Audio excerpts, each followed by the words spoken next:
What's up, beautiful people? Welcome back to another episode of Off the Record Podcast.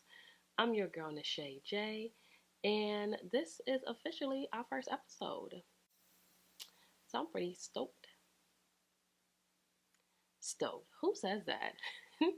I'm excited for this conversation. And I think for it to be the first conversation it might hit a little hard. Um, Sometimes, life be lifing.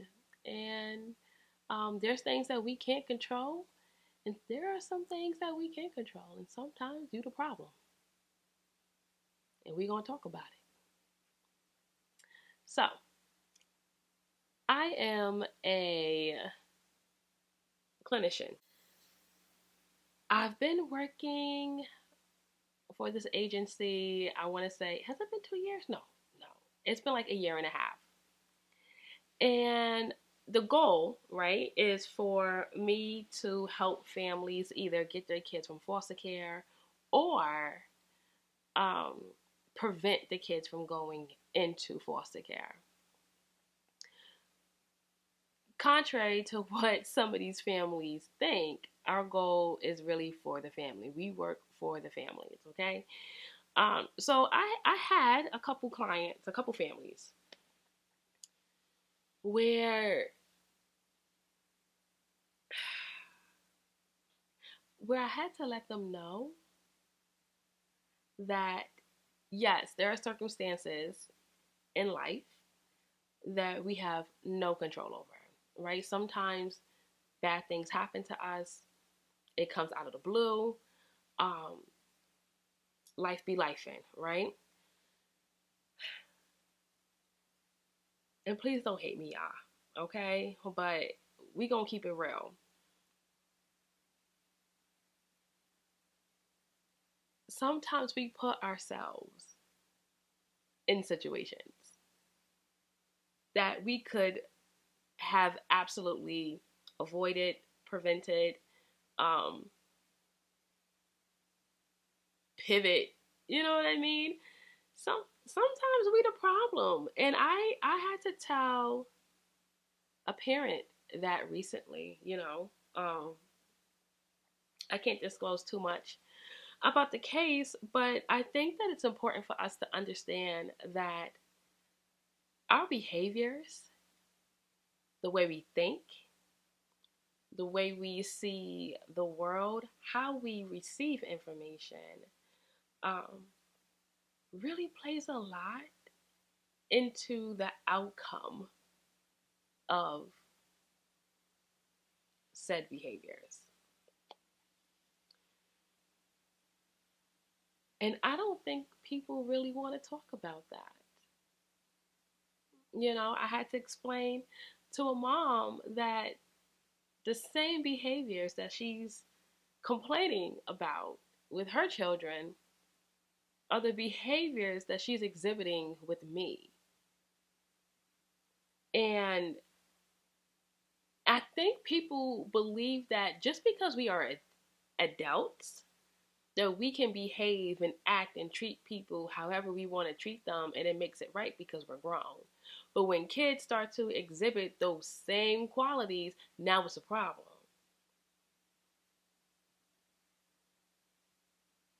We have to take responsibility for our own situations sometimes. If we, ladies, we have all been there where we have the thought process of ninjas ain't crap, right? So I'm gonna try to not cuss on this podcast. Um, we'll see how that goes, but I digress. We have moments where we're like, oh, ninjas ain't crap. And we be out here dogging these guys about how they don't take care of their kids. They don't pay bills. They're a mama's boy. All of these things, right? And I hate to say it, but ladies, like, we chose them. We chose them, right? And I hear, certain influencers say, yeah, but, you know, they don't really show who they are until the female's emotions get caught up, and then you really start to see who they are after. And part of me is like, true. However, I think the question is, right? How how long are you waiting to see the true colors of the person that you're dating, right? My uncle, hey uncle, my uncle Randy had always said that the first 3 to 6 months, you're meeting the representative of a person. So they're going to put their best foot forward. They're going to try to go all out and, try to impress you to keep you, or well, to get you, I should say, right? Impress you to get you.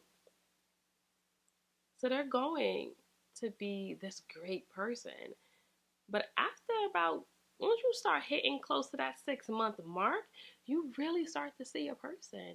And then you start to see the red flags. You start to see some things. And even when we see those things, you kind of look at the red flags and be like, oh, carnival ride. And we hop on the roller coaster and wonder why this ride really isn't as fun as we thought it's going to be. But yet, we sit here and say, niggas ain't crap. Baby, maybe the problem isn't always niggas. Maybe your thinking ain't crap. Maybe it's the way you see dating. Maybe it's the way you carry yourself. Maybe it's your attitude. Maybe, right, it's the trauma from your past. Maybe it's your own insecurities. So I say all of this to say that we need to check ourselves before we start pointing the fingers at somebody else about what that person isn't doing. We need to take a look at ourselves and be like, what's going on with me? What's happening to where this is the decision that was made from me? What did I do to get me here? One thing that I've noticed in life is that you are not responsible. You are not responsible for how people react or respond, right? You're only responsible for your own reactions, for your own behaviors. Can't nobody make you do something that you don't want to do. Can't nobody put you in a situation that you don't want to be in. I've made a lot of mistakes, but one thing that I found to be helpful is self-reflection. There's nothing wrong with making mistakes, right? Because that's how you learn. But to learn the mistake, you have to see the role that you play to get the lesson. Plenty of times I had to sit with myself and be like, dang, Shay, you in this same situation over and over and over again. I cannot blame anyone else. How did I get here? What did I do to be in this predicament again? How did I end up dating the same type of man? How did I, again, get to a place where I've started something but haven't finished? How has I, again, got to a situation where I'm out here fighting, or I'm out here and I don't know how to act in public because I'm angry all the time? How did I get back to this place? And the question or the answer is, it's because you got some stuff that you need to figure out. It's important to have a sit down with yourself and really take a look at you. Maybe you do have an anger problem. Maybe you are bitter. Maybe you have some unforgiveness that needs to be addressed. Better yet, maybe you do have a mental diagnosis that you need to go get checked out.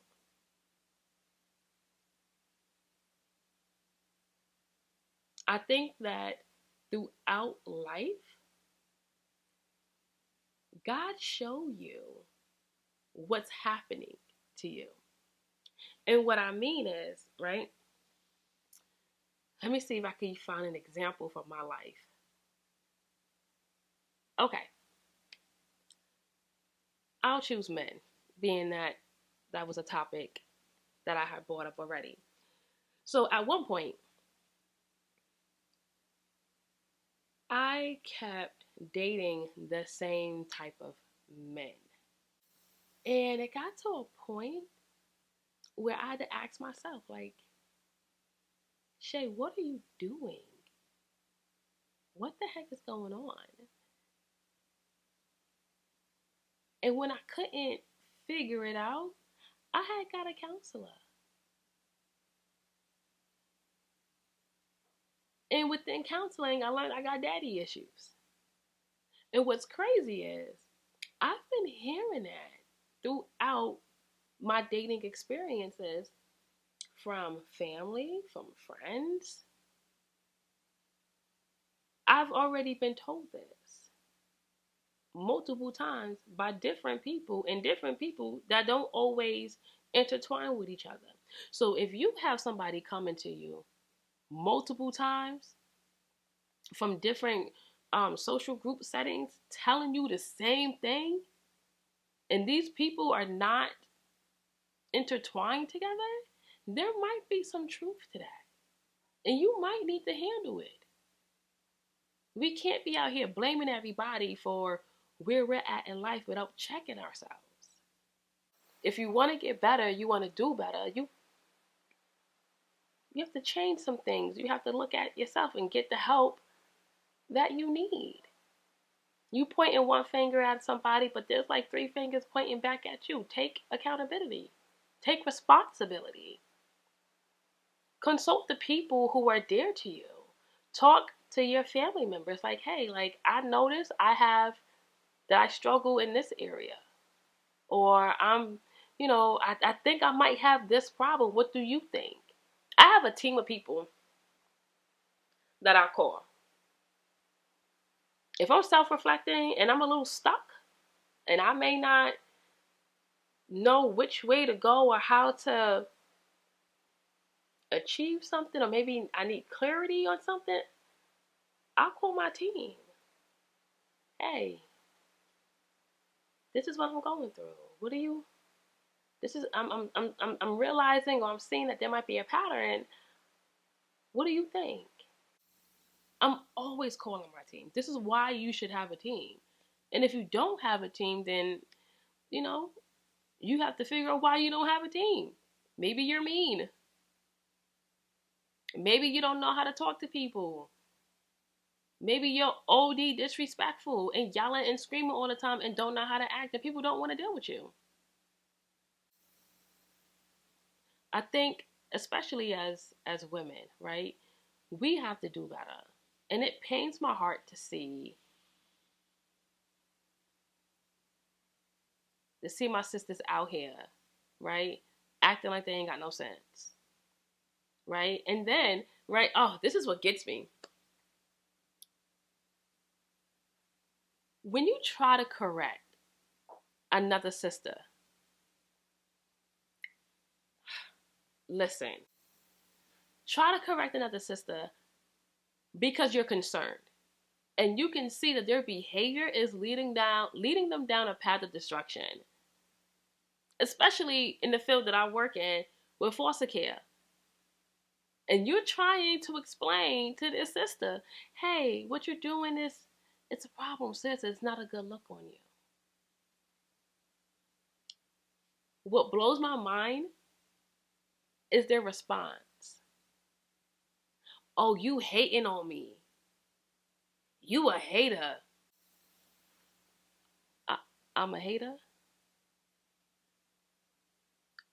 Me telling you that what you're doing in this particular moment does not look good on you, and I'm pulling you to the side to have a private woman to woman conversation, and that is where your mind goes to, is that I'm hating on you. Ladies, let's humble ourselves, okay? Because some of y'all ain't got a pot to piss in or a window to throw it out of. And have the audacity to say that somebody is hating on you when literally another female is coming to you and telling you like, hey, this doesn't look right. Or hey, sis, you better than this. Ladies, everybody ain't hating on you. Get it together. Okay? Let's do better. We about to go into 2024. Let's do better on self-reflection and taking responsibility so that we can change the things that need to be changed. Nothing changes if nothing changes. And the change starts with you. It doesn't start with your mother. It doesn't start with your father. It doesn't start with your ex-boyfriend or your baby daddy. It doesn't even start with your husband. The change starts with you. So let's start that change process. All right. I think I'm done standing on my soapbox now. So I hope you got something from this. And I look forward to seeing you guys in the next episode. Bye.